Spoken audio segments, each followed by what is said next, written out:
Salut tout le monde, je vous retrouve aujourd'hui dans cette nouvelle vidéo pour vous réaliser un crash test et je vais tester pour vous la coloration végétale. C'est parti! Donc aujourd'hui j'ai pris pour vous une coloration donc naturelle, je vais lire en français parce qu'en italien je vais rien comprendre. Voilà, de la marque Cadi. Et non, ce n'est pas la marque des Cadi que vous trouvez au supermarché, n'est-ce pas? C'est la marque Cadi, K-H-A-D-I. Voilà, si ça se prononce comme ça. C'est une coloration végétale, couleur noisette. Donc du coup, noisette, je pense que logiquement c'est plus clair que mon cheveu. Donc j'étais assez curieuse de voir si ça peut fonctionner ou non. Donc il faut savoir que cette coloration est composée uniquement de poudre naturelle. Donc au pire, ce qui peut se passer, c'est que ça ne fonctionne pas, c'est que la couleur ne prenne pas, mais en revanche ça va toujours apporter un soin supplémentaire à vos cheveux. Donc la composition de ce produit, je vais vous la donner tout de suite. Il y avait la composition, elle est où? Pourquoi je la trouve pas? Attends, concentre-toi. Donc je vais vous lire bêtement ce que je lis sur le carton pour vous donner toutes les informations nécessaires.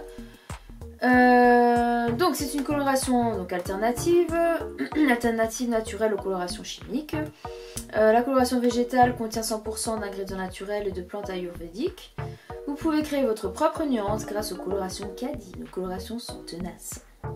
Les colorations végétales Cadi donc sont faciles à appliquer soi-même, on verra. Offre un soin revitalisant aux cheveux. Apporte de la brillance, colore les cheveux du blond clair au noir froid. Donc c'est ça qui m'a interpellée. Du blond clair, bon ok, au noir froid. Donc je me suis dit que si ça fonctionne sur un cheveu noir, ça va forcément fonctionner sur mon cheveu. Ne contient pas, donc ça c'est important, de conservateur, de rehausseur de couleur, de sel métallique, de parfum ou d'huile essentielle. Et non testé sur animaux. Il y a à l'intérieur. Donc on a un petit contenant comme ceci. Donc à l'intérieur, donc j'ai la poudre, j'ai je suppose la notice. Qu'est-ce que j'ai? On va être joli là, dis donc. Bon, la boîte, hop, on la balance. Poubelle jaune hein, pour ceux qui font le tri, n'est-ce pas? À la relou de service. Ok, donc le bonnet, hyper sexy, n'est-ce pas? Voilà, celui-là.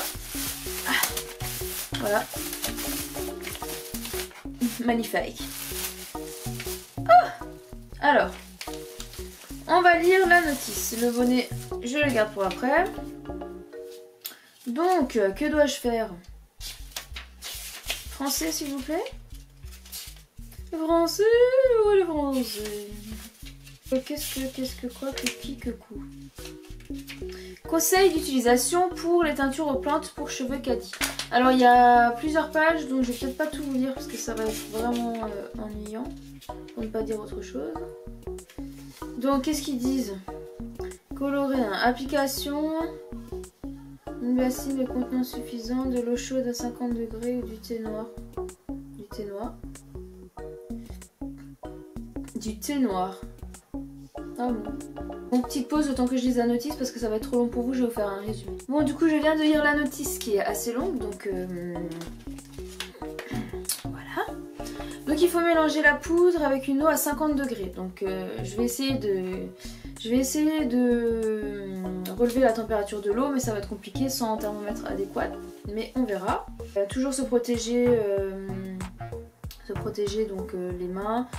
Les vêtements, etc. parce que c'est des tâches qui sont difficiles à enlever, voire indélébiles. Pour les cheveux abîmés, pour une coloration légère, il ne faut pas laisser plus de 30 minutes en fait.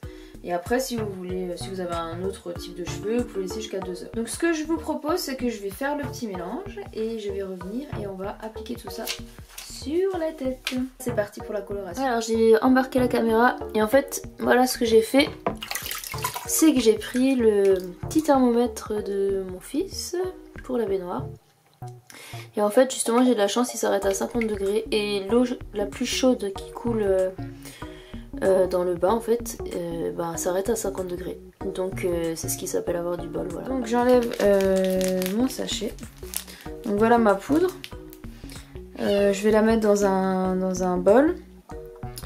Je vais donc incorporer l'eau et je vais mélanger, donc idéalement c'est avec un pinceau. Mais du coup je vais la mélanger avec un bâton en bois, voilà, tout bête. Et je vous montrerai ce que ça donne. Donc voilà, ça donne un espèce de dégueulis comme ça. Une espèce de... Enfin j'ai pas fini, hein, faut que je mélange parce qu'il y a encore des grumeaux. Mais du coup faut que je me dépêche parce qu'il faut pas que ça refroidisse. Voilà. Donc je me dépêche, je pose ça sur mes cheveux et je vous expliquerai tout après. Voilà, donc j'ai posé ma coloration. Donc là il y a le bonnet. Voilà, et puis une serviette. Donc en fait il conseille de mettre le bonnet puis une serviette pour garder la chaleur en fait, pour que ça fonctionne mieux. Voilà, donc idéalement il faudrait faire des sections pour appliquer votre pâte correctement. Moi je l'ai fait, j'ai pas beaucoup de temps, donc du coup je l'ai fait vraiment en version rapide, sachant que je n'ai pas beaucoup de cheveux, pas beaucoup de volume, donc c'est... si, beaucoup de volume mais pas beaucoup de cheveux et des cheveux fins, donc du coup c'est assez rapide. Donc j'ai baissé la tête donc dans la baignoire, j'ai commencé à appliquer sur les pointes, dans le cas où il faudrait qu'il y ait dans le cas où il y a une démarcation, je préfère que les pointes ou les longueurs soient plus claires que la racine. Donc j'ai commencé par les pointes, voilà, donc vous saturez bien le cheveu de votre pâte et puis vous remontez, vous remontez, vous remontez jusqu'à remonter donc au niveau des racines. Au niveau de la quantité, je pense que pour quelqu'un qui a beaucoup de cheveux, il faudrait quand même 2 paquets. Voilà, donc les inconvénients c'est que ça vous salit tout, mais bon, étant donné que je l'ai fait dans le bain, je pense que c'est la bonne technique, ou bien de demander à quelqu'un de vous le faire. Si quelqu'un vous le fait au pinceau, proprement, avec une serviette, etc., ça va. Mais si vous commencez à vous mettre debout devant le miroir à essayer d'étaler votre pâte, je trouve que ça éclabousse un petit peu partout et c'est pas très pratique. Voilà, après bon rien n'est parfait, mais si ça fonctionne, j'espère que ça va fonctionner. Si ça fonctionne, en tout cas c'est une très bonne alternative. Donc tant pis pour les petits inconvénients à côté. Dans la balance ça pèse beaucoup moins que tous les produits chimiques qu'on peut trouver dans les colorations conventionnelles et qui vous bousillent la santé. Voilà. Donc là je vais attendre que la coloration agisse et je vais revenir vers vous tout à l'heure. Voilà, on croise les doigts, j'espère que ça va fonctionner.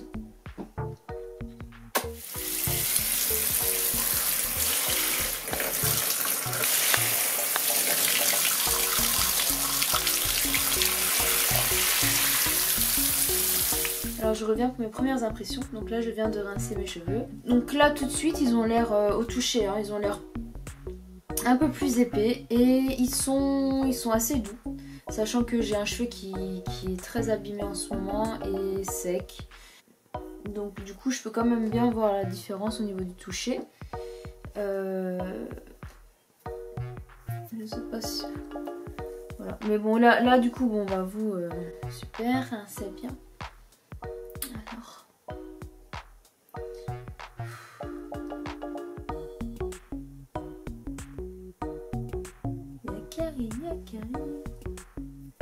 Et pour la couleur, j'ai l'impression que ça a fonctionné. Je pense pas qu'il y ait énormément de différence. Le mieux je pense que c'est de voir comment ils vont être quand ils vont être secs. Je vais les sécher à l'air froid et je reviens et du coup on verra réellement si ça a fonctionné ou pas. Bon voilà, donc là ils sont secs quasiment à 100%, il y a juste les pointes qui sont un petit peu moins sèches. Alors à la caméra vous voyez rien. La caméra on voit aucune différence à mon avis, quoique là on voit un petit peu. Mais en fait c'est vraiment des reflets très légers. Sachant que j'ai déjà des reflets à la base. Peut-être que la couleur est trop proche de ma couleur naturelle. Mais en tout cas ce qui est certain c'est que sur un cheveu plus clair ça va bien fonctionner. Voilà. Donc ça fonctionne. Mais on va dire que j'aurais espéré que ça soit plus clair. Maintenant, j'ai quand même un doute sur le fait que sur un cheveu foncé, on puisse, avec des colorations naturelles, avoir un cheveu plus clair en fait. Ben voilà. Si vous connaissez des marques de coloration naturelle qui fonctionnent, qui éclaircissent bien, n'hésitez pas à les mettre en commentaire. Que dire de plus? Donc ils sont... J'ai l'impression qu'ils sont un peu plus épais. Ils ont un aspect et un toucher un peu plus épais. Ils sont relativement doux. Et je dis relativement parce qu'ils sont très abîmés mes cheveux en ce moment. Donc voilà. Et pour la brillance... bon, j'ai pas l'impression qu'il y ait vraiment une différence. Voilà. Mais en tout cas, c'est certain que sur un cheveu plus clair, la coloration va bien fonctionner. J'en suis sûre, presque. N'hésitez pas à essayer et à me taguer sur, par exemple sur Instagram. Donc, je vous mets mon Instagram en dessous, donc dans la petite barre d'infos. Il suffit de la dérouler. Vous avez toutes les informations dedans, Snapchat, Instagram, etc. Et n'oubliez pas le petit pouce si vous avez aimé la vidéo et de vous abonner. Donc, oui. Oui. J'arrive. J'arrive Dodo. Donc n'oubliez pas de vous abonner à ma chaîne si vous avez aimé cette vidéo. Et je vous fais de gros bisous. Et je vous dis à la prochaine dans une autre vidéo.